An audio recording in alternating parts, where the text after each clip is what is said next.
Que le nom du Seigneur soit béni.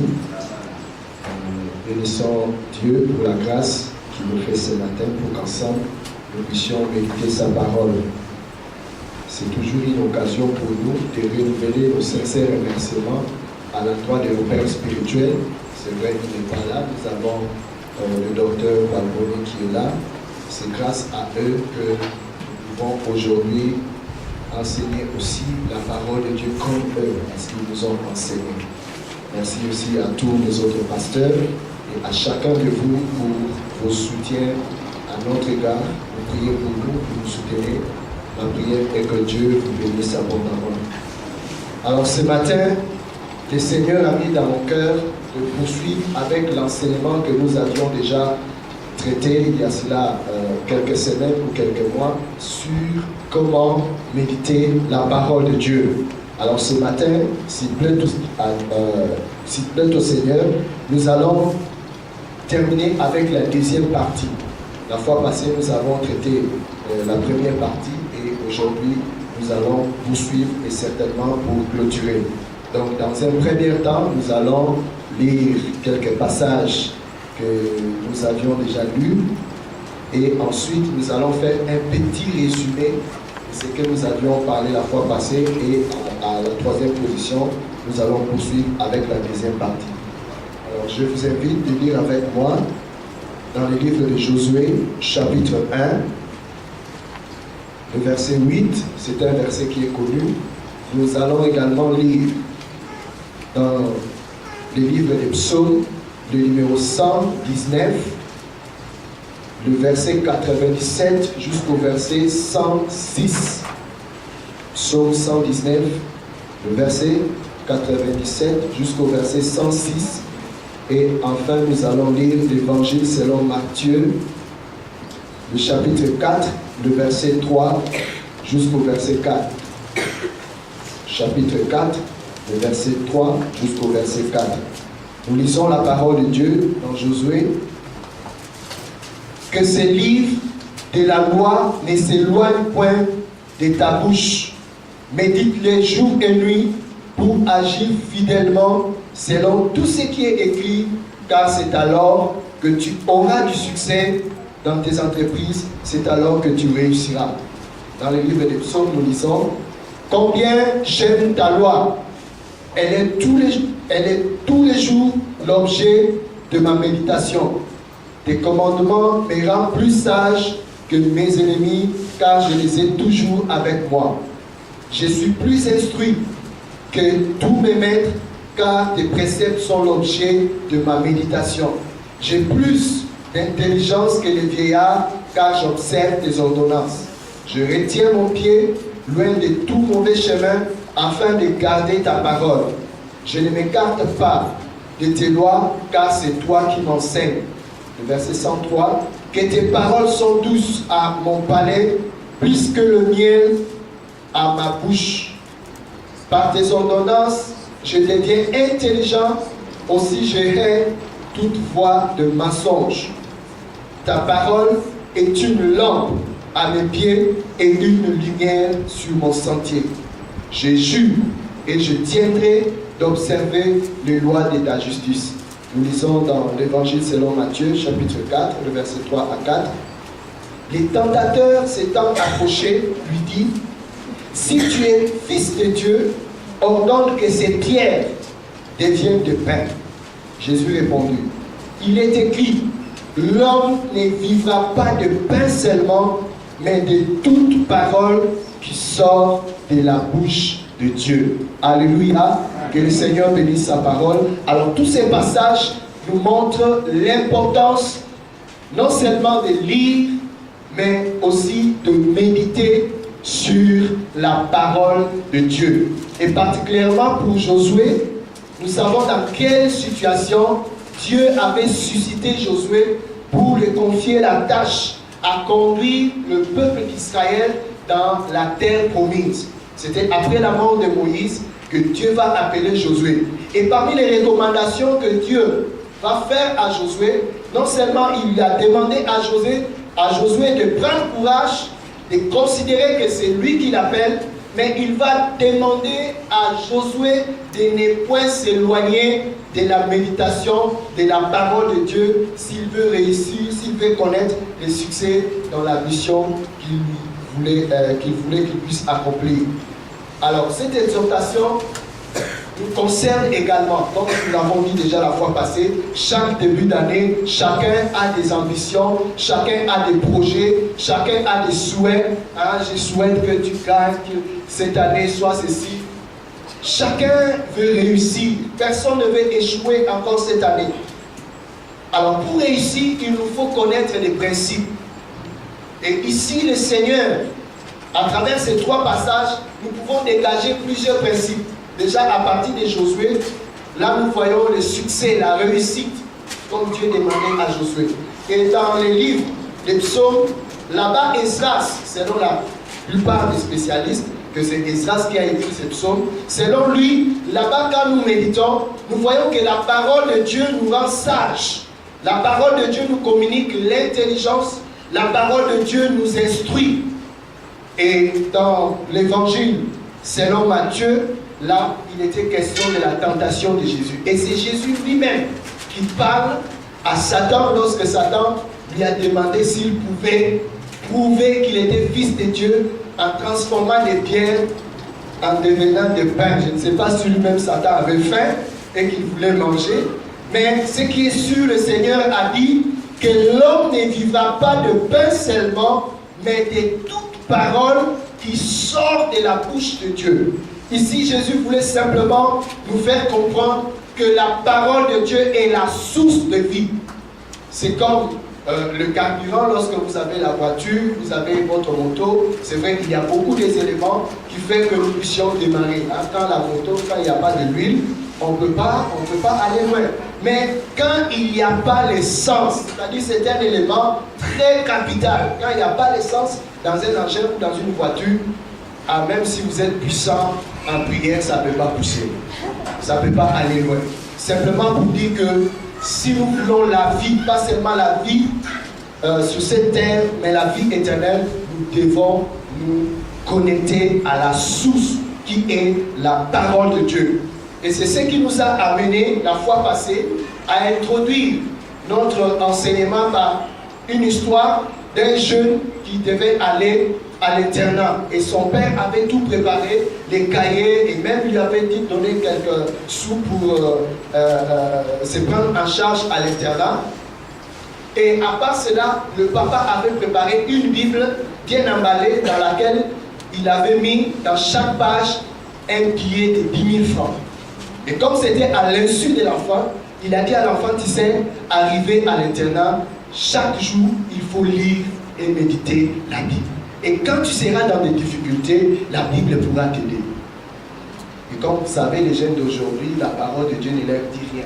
Arrivé là-bas, il a laissé la Bible et il a gaspillé son argent. Et quand il n'y avait plus d'argent, il fallait commencer maintenant à appeler papa. Et à chaque fois qu'il écrivait à son père, papa, je n'ai plus l'argent, renvoie-moi l'argent, je dois acheter les cahiers, je dois acheter. Et le papa lui disait simplement, lis la Bible. Et à chaque fois, mais papa, j'ai besoin de l'argent. Le papa disait, lis la Bible. Et c'était comme ça jusqu'à la fin de l'année. Quand il est rentré à la maison, il était fâché contre son père. Parce que son père, effectivement, avait l'argent. Mais lui, il a souffert à l'école. Et son père lui demande, mais pourquoi tu es fâché?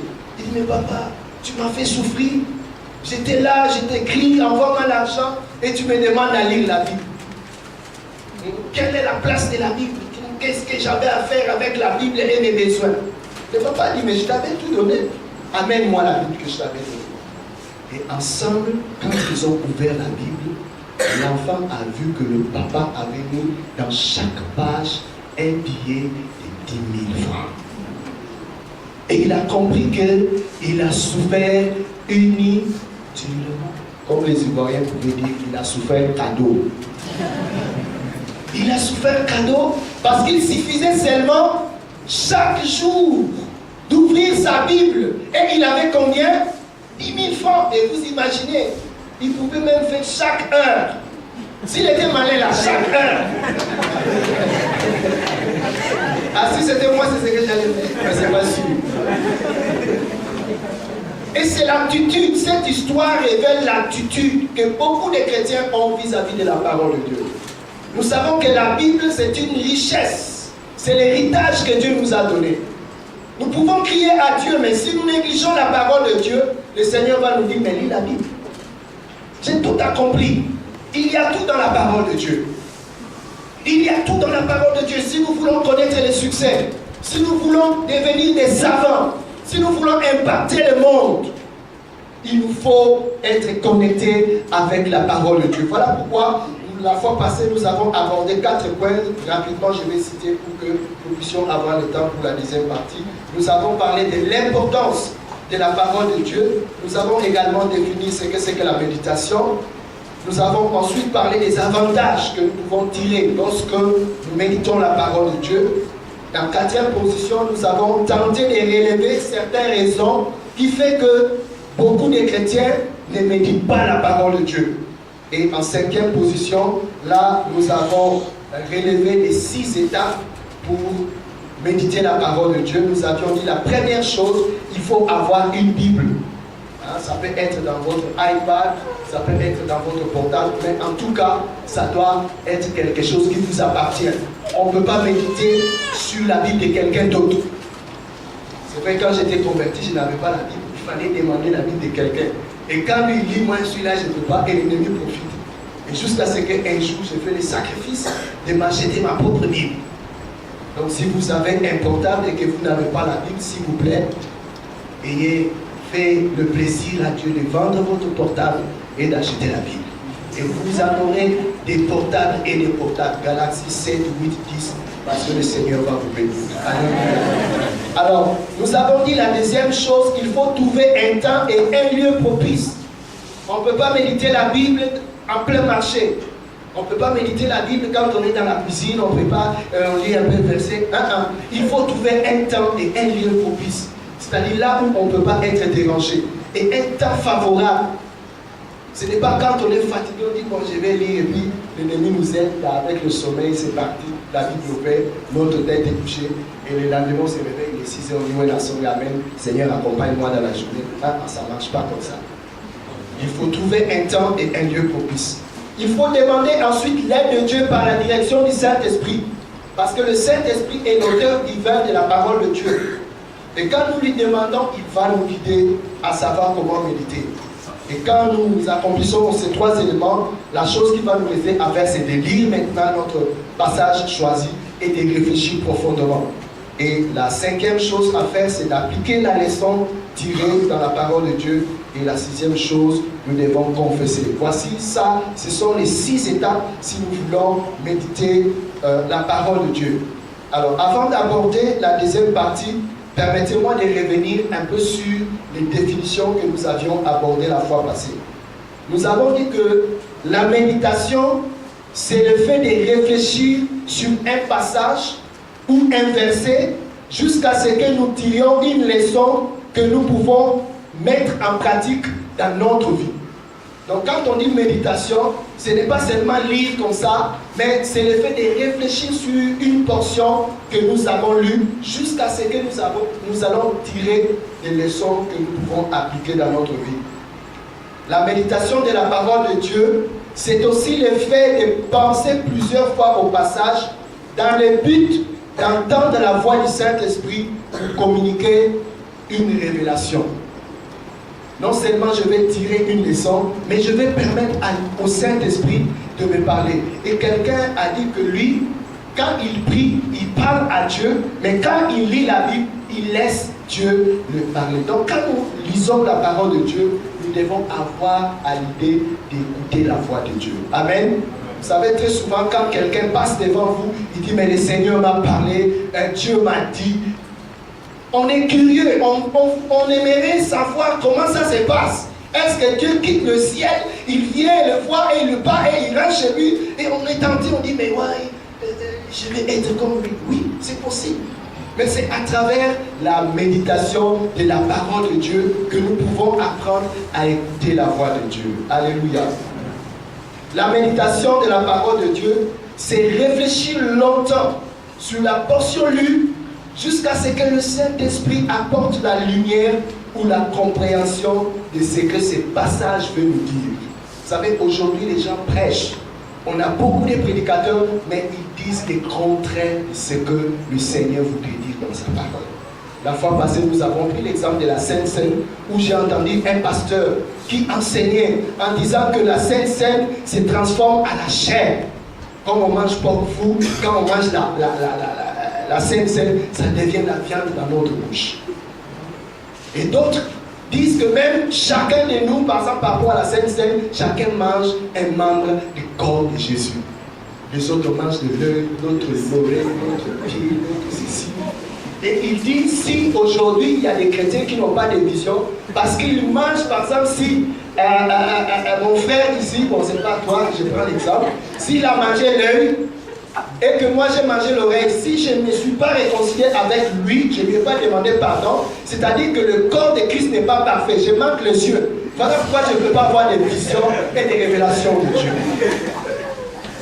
Donc vous voyez, effectivement la Bible enseigne sur la Sainte Seine, mais ce n'est pas la meilleure compréhension de ce que ces gens-là enseignent. Mais quand nous méditons la parole de Dieu, cela permet au Saint-Esprit de nous amener à comprendre qu'est-ce que Jésus voulait réellement dire. Ce n'est pas seulement dans le domaine de la Sainte Seine, même dans le domaine du mariage. Combien de jeunes filles, de jeunes chrétiens, sans la connaissance de la parole de Dieu, vont jusqu'à lier des alliances avec des païens. Oh, c'est une catholique, je vais la transformer. Toi, tu es petit frère du Saint-Esprit. Le Saint-Esprit n'a pas un petit frère. C'est lui qui transforme, ce n'est pas nous. Oh non, il va se convertir. Il y a une soeur comme ça. On l'a dit, ma soeur, c'est un païen. Laisse. On va prier. Je vous assure, la présidente de l'ASC a tout fait. Elle dit, bon, allez, si tu veux faire, en tout cas, c'est pas chez nous ici, pas aller faire. Donc, elle est partie faire son mariage et amener son colis dans l'église. C'est venu dans l'église. Et après quelques temps, elle appelle la présidente de l'ASC. Elle dit, mais maman, est-ce que tu as vu déjà le diable? Moi, elle dit, mais pourquoi on nous a parlé ce matin alors que les enseignements de ce matin, la vérité sur ça, il existe. Mais il lui a demandé, est-ce que tu l'as vu? Il dit, non, je ne sais pas. Toi, tu as vu. Il dit, tu veux voir Satan? Elle dit, ah bon? Il dit, mais qu'est-ce qui s'est passé? Il dit, Satan là, il est dans ma maison. Elle a amené la présidente de l'ASC. Elle dit, rentre. Et c'est son mari qui était assis comme un bon monsieur en train de lire son journal. Et voici les diables sur lui. Pourquoi? Voici ce qu'elle dit. Il dit, maman, à chaque fois, on peut dormir avec mon mari, elle ne va rien me dire, elle ne va rien me faire. Mais quand seulement c'est mon temps pour prier là, c'est à ce moment que le monsieur veut boire son eau. C'est à ce moment qu'elle commence à... Bon, moi je ne suis pas encore marié, mais... C'est à ce moment qu'elle est dérangée. Et elle aussi, parfois, elle sait de qui c'est son mari. Mais c'est à tout moment, et lui, il a dit, ça c'est diable. C'est plus lui là. Simplement parce qu'on l'a conseillé à la lumière de la parole de Dieu, selon ce que la Bible nous enseigne sur le mariage, il n'y a aucun rapport entre les ténèbres et la lumière. Si tu veux que le diable soit ton beau-père, alors engage-toi avec un de ses enfants. Ah, ton beau-père, il est censé venir à la maison. Hein? Et souvent, quand le beau-père visite, il amène des cadeaux. Et vous savez quel cadeau? On va continuer. Donc, simplement pour nous dire que quand nous méditons la parole de Dieu, c'est vraiment pour permettre à l'Esprit de Dieu de nous enseigner qu'est-ce que la Bible veut nous dire. Parfois, les pasteurs ne seront pas là avec toi. On ne peut même pas répondre à toutes vos questions. Nous-mêmes, là, on lui pose des questions. Mais quand tu t'approches en demandant le Saint-Esprit, il va davantage nous éclairer. Alors pensons à notre deuxième partie. Et là, nous allons aborder 4 points dans le but de nous aider à consolider encore notre vie de méditation de la parole de Dieu. Comme vous le savez, la méditation de la parole de Dieu, c'est indispensable pour la vie de tout chrétien qui veut connaître le succès, qui veut plaire à Dieu. Personne ne peut plaire à Dieu sans connaître sa volonté. Et pour connaître la volonté de Dieu, c'est dans sa parole. Alors ici, nous allons aborder 4 points. Premièrement, nous allons voir les conséquences de la non-méditation de la parole de Dieu. C'est-à-dire, qu'est-ce qui arrive dans la vie d'un chrétien qui néglige la méditation de la parole de Dieu. Ensuite, nous allons voir les obstacles à la méditation de la parole de Dieu. Parce que le diable n'est pas content. Quand quelqu'un décide de se tourner vers Dieu, vers sa parole, il n'est pas content. Et il suscite des pièges. Et c'est à nous de connaître ces pièges pour pouvoir les surmonter. En troisième position, nous allons voir les qualités qu'il nous faut pour réussir une vie de méditation de la parole de Dieu. C'est un processus. Et il nous faut développer certaines qualités pour pouvoir réussir notre vie de méditation de la parole de Dieu. Et en quatrième position, si le temps nous permet, nous allons voir les intérêts de la méditation de la parole de Dieu sur le plan médical. Nous savons que sur le plan spirituel, il y a beaucoup de bénéfices. Sur le plan moral également. Mais ce matin, nous allons voir sur le plan physique, sur le plan médical. Qu'est-ce que la méditation de la parole de Dieu peut faire? Alors passons à notre premier point, les conséquences négatives de la non-méditation de la parole de Dieu. Quand quelqu'un médite la parole de Dieu, comme Jésus le dit, l'homme ne vivra pas seulement de pain, mais de toute parole qui sort de la bouche de Dieu. C'est-à-dire que l'un des avantages, c'est la vie. Mais quand quelqu'un maintenant ne médite pas la parole de Dieu, qu'est-ce qui se passe? La première chose, quand un chrétien ne médite pas la parole de Dieu, il va s'éloigner de Dieu. Et cet éloignement peut conduire au sommeil spirituel. Et si cela n'est pas traité, cela peut conduire à la mort spirituelle. Et ça, c'est dangereux. Parce que quand on atteint le stade de la mort spirituelle, c'est-à-dire qu'il n'y a plus de dépendance. Donc quand un chrétien ne médite pas, il s'éloigne de Dieu, petit à petit. Il s'éloigne de Dieu. Vous savez, quand on parle de la conversion c'est quoi? La conversion c'est, j'étais ici, je marchais comme ça, et arrivé là, je me suis converti. Hein? Qu'est-ce que je fais? Je me tourne pour changer la direction. Mais il y a des gens, bien qu'ils se sont convertis, au lieu maintenant de marcher vers une nouvelle direction, mais ils font comme ça. Donc c'est comme s'il n'y a pas un changement. Parce qu'avant, il était là, il marchait comme ça, la parole de Dieu les transforme, il change, mais au lieu d'aller comme ça, il continue maintenant à marcher comme ça. C'est pour dire que quand nous ne méditons pas la parole de Dieu, on s'éloigne de Dieu. Mais quand on médite, on s'approche de Dieu. On s'approche de Dieu. La deuxième chose, quand un chrétien ne médite pas la parole de Dieu, il va connaître ce qu'on appelle la sécheresse et la famine spirituelle. J'étais au Mali en 2003, 2004, si je ne me trompe pas. Je sais qu'on a traversé à cette époque des moments durs où les présidents de la République à cette époque, c'était ATT, Amadou Toumani Touré, et il a demandé officiellement à toutes les confessions religieuses, chacun n'a qu'à prier pour que son Dieu envoie la pluie. Parce qu'il y avait la famine. Et vous savez, quand il y a la famine, il y a quoi? La malnutrition. Les gens ne mangent pas bien. Et souvent, on voit à la télé avec l'UNICEF, qu'est-ce qu'il fait? Pour mobiliser les fonds, on va en Éthiopie, on prend les photos des enfants qui sont maigres, mèches comme ça, parfois même, ils ont des grosses têtes de ballons, comme des ventres ballonnés, et ils sont, et puis les mouches sont en train de tourner, on dit voilà, il y a la famille, donnez l'argent, on va nourrir les gens. Et aujourd'hui, j'ai entendu les informations, il y a au moins plus de 30 millions de personnes en Afrique qui risquent de mourir à cause de la faim. L'Éthiopie, le Soudan du Sud, une partie du Kenya, le nord du Nigeria avec Boko Haram, il y a eu beaucoup de déplacés et les gens n'ont pas pu travailler, s'aimer. Il y a au moins 30 millions de personnes qui risquent de mourir s'ils n'ont pas à manger. Donc un chrétien qui ne médite pas la parole de Dieu va connaître la malnutrition spirituelle. Et il va devenir ce qu'on appelle généralement quoi? Kwashiorkor. Maladie du Kwashiorkor. Qui connaît la maladie du Kwashiorkor? C'est des gens qui ne mangent pas bien, la tête est grosse, le ventre est ballonné. On pense que c'est santé. Ça, c'est pas santé, c'est maladie. Il n'y a pas beaucoup de vitamines. Et quand quelqu'un ne médite pas la parole de Dieu, c'est un conséquence spirituel.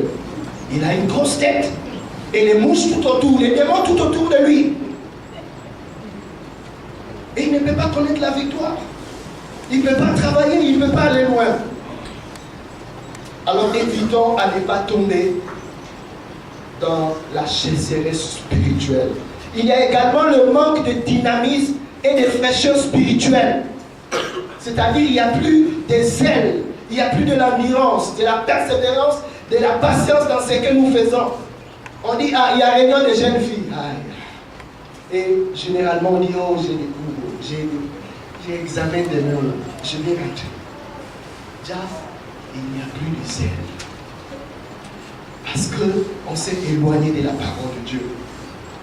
Il y a également le manque de fraîcheur spirituelle. C'est-à-dire, on manque l'onction.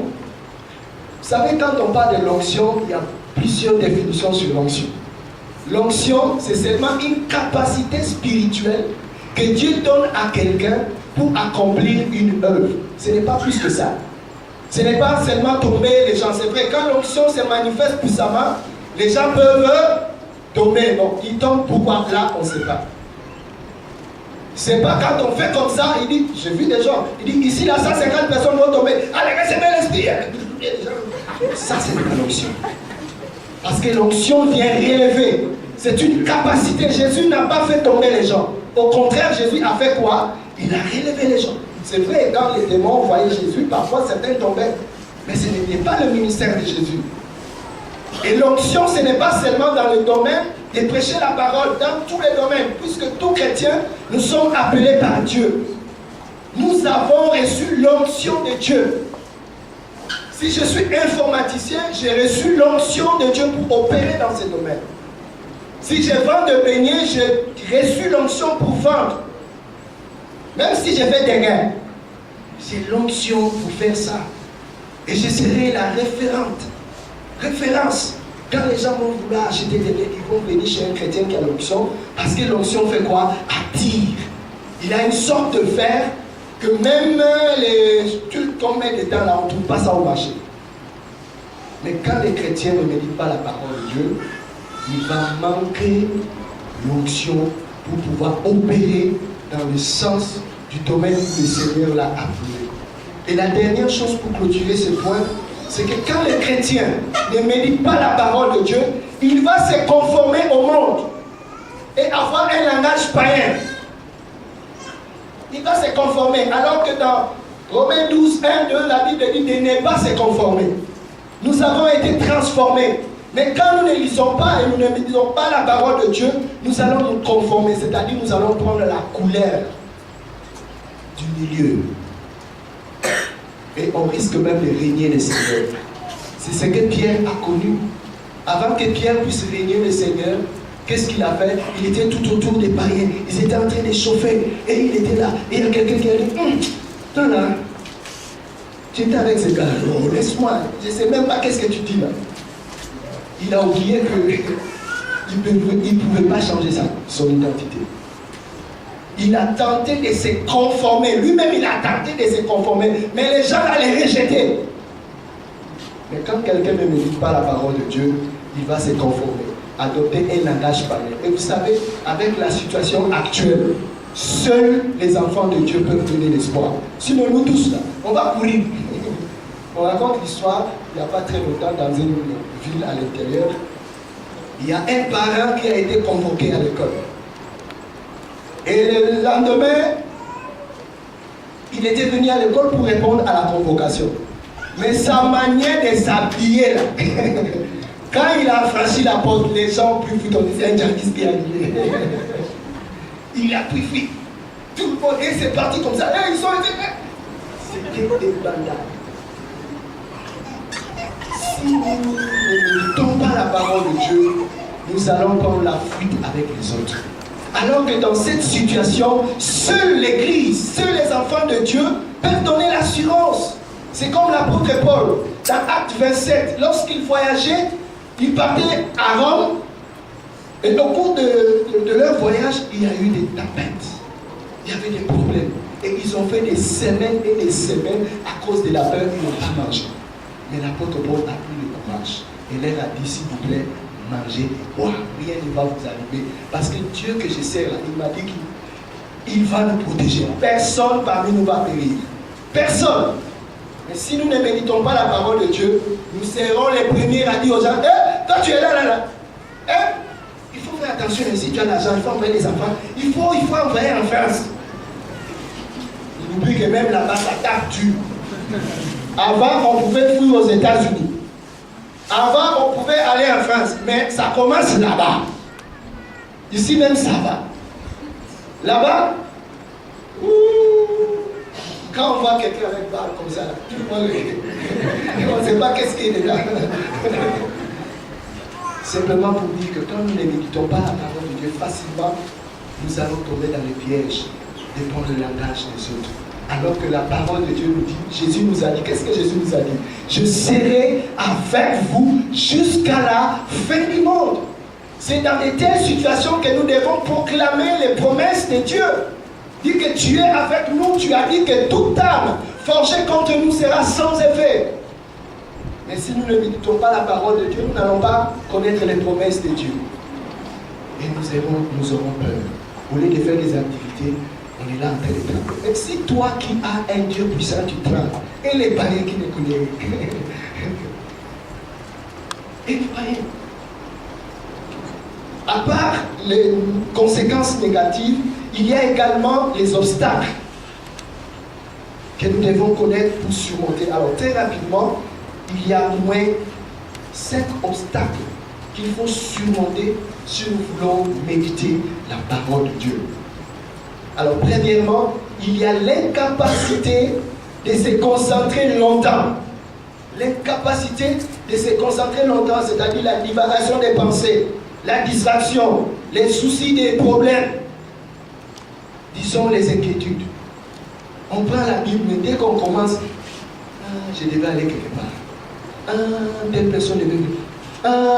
Et c'est la distraction qui vient, et pour méditer la parole de Dieu, c'est difficile. Et nous devons surmonter cela. Nous devons prendre l'autorité. C'est vrai, nous avons des problèmes. Mais la Bible dit, déchargez-vous sur lui de tous vos soucis et lui-même prendra soin de vous. Ce qu'il faut faire, dire à Dieu, je te confie ces problèmes.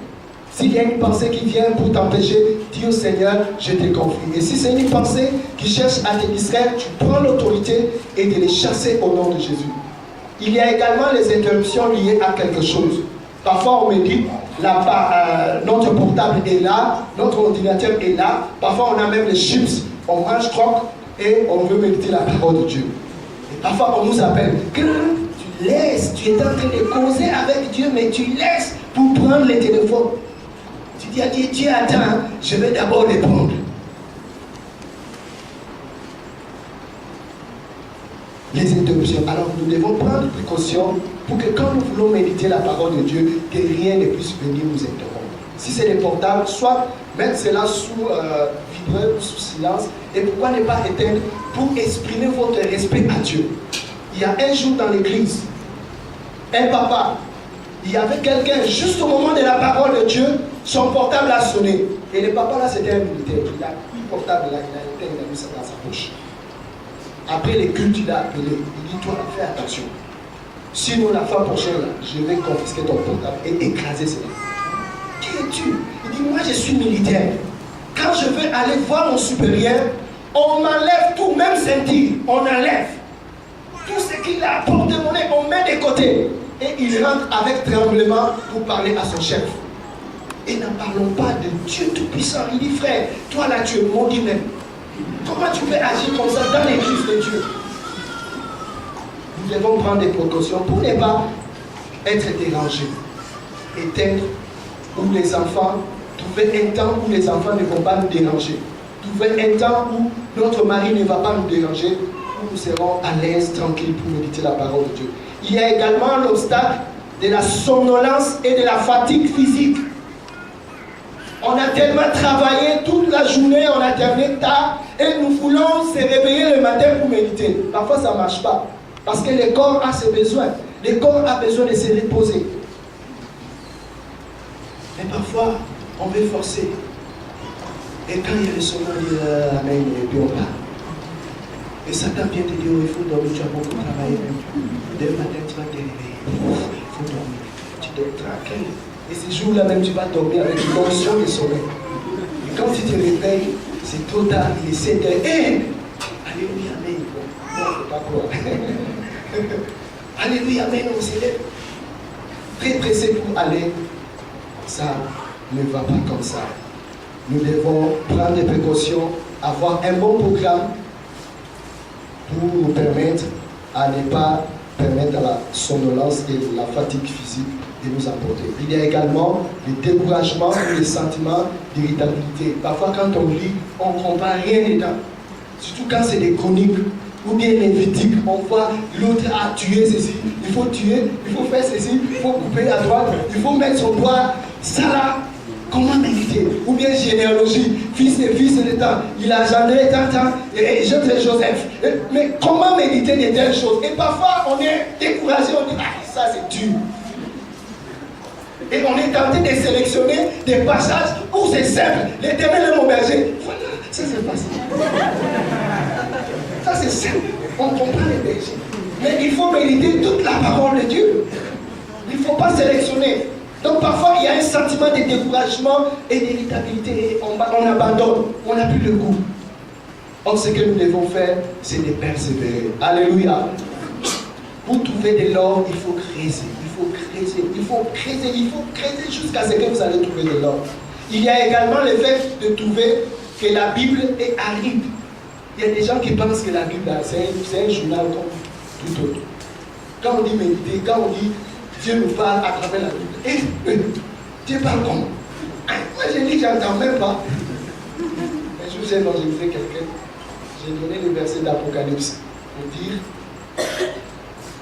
la parole de Dieu dit je suis à la porte de là. Si quelqu'un entend ma voix et qu'il ouvre, j'entrerai et je rentrerai. Donc Dieu frappe. Il dit, mais moi je n'entends pas. Ah. J'étais un professeur de mathématiques. Français là, c'était propre. Il dit, mais comment convaincre cet homme-là? Je lui ai dit, mais Dieu frappe. Il dit, je ne comprends pas. Ah. Et tout d'un coup, l'Esprit de Dieu l'a touché. Il dit, ah voilà, je comprends. Votre venue chez moi, c'est une manière pour me dire que Dieu a frappé dans ma porte. Ah, si c'est ça, je comprends, je vais donner ma vie à Jésus. J'ai dit, waouh! Waouh! Donc parfois, il y a des gens qui n'arrivent pas, quand on dit la Bible, Dieu nous parle. Il dit, mais c'est trop simple. Je ne comprends pas tes gestes. Et ce qu'il faut faire, c'est de persévérer. Alors, le temps est parti. Nous allons nous arrêter par là. Si le temps nous permet, nous allons continuer avec les qualités qu'il nous faut pour méditer la parole de Dieu. Et à la fin, nous allons voir les intérêts d'ordre médical de la parole, de la parole de Dieu. Alors, ce qu'il faut retenir déjà, comme je l'ai dit dans la première partie, il faut se souvenir de ces différents points. Hein? Il y a des conséquences négatives. Il y a des obstacles que nous devons surmonter.